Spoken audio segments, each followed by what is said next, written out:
Andrea Bang as Waverly and Robbie Amell as Blake in Float. I've always had a soft spot in my heart for a good romance film. Often cookie-cutter in their style and structure, there's also usually a sweetness within them that makes them fun. It's this sort of simple structure that has made them the gold standard of Hallmark holiday films. Even so, because of their emphasis on sentimentality, these films are also usually bland and inauthentic. But thankfully, even though it follows similar patterns to the rest, Sharon Lee's Float manages to swim where others sink. Based on the novel by Kate Marchant, Float tells the story of Waverly, Andrea Bang, a young woman who believes that she has her life figured out. With a medical residency on the horizon, she decides to take a trip to visit her aunt in a small Canadian town. But, after she meets local lifeguard, Blake, Robbie Amell, her solid plans seem suddenly shaky. Instantly attracted to one another, Blake offers to teach Waverly to swim, deepening their connection. But with the fall fast approaching, will their newfound romance survive the summer? Directed, and co-written, by Sharon Lee, Float carries the same sort of sweetness as other romantic dramas yet manages to keep its head above water due to the honesty of its characters. The structure may be similar, but Lee never allows her characters to become stereotypes. For example, although she may have made the proverbial trek to a small town, Waverly doesn't change directions quickly.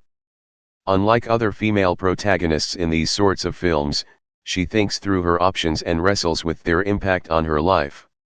The idea of running after love is appealing, but, at the same time, she wants to do so if it's the right thing for her future. With these sort of subtle character changes, Lee keeps her characters feeling more grounded in their approach to life, even as love keeps knocking on their door. Robbie Amell as Blake and Andrea Bang as Waverly in Float. However, the strongest asset to Float remains its cast. As the primary couple, Amell and Bang have such joyful rapport that one can't help but root for their relationship. Bang carries herself with an awkward grace that delights, while Amell finally plays a character with real emotion behind him. Together, they are a delightful duo that warms the heart. Through their awkward quest for love, Float dives into the challenges of opening ourselves up to another. This sort of romantic connection can be daunting for anyone, and these characters do not take it lightly. To them, the opportunity to share life with one another is not one to be taken lightly.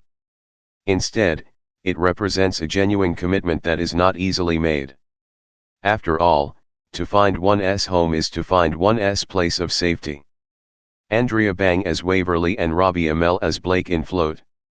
A place to which you always want to return. What begins as a summer fling can easily mature into more, but is it worth taking the next step? Blake's life is complicated and pursuing love isn't a clear path. Meanwhile, Waverly's relationship with her family and course for the future seem to keep things murky. Float wants to sit with this question for a moment, even if the outcome never really feels in doubt. But, in doing so, Float takes its love of love more seriously than other films that want to celebrate relationships. As a result, although the tropes are all there, Float swims strongly in a sea of romance films.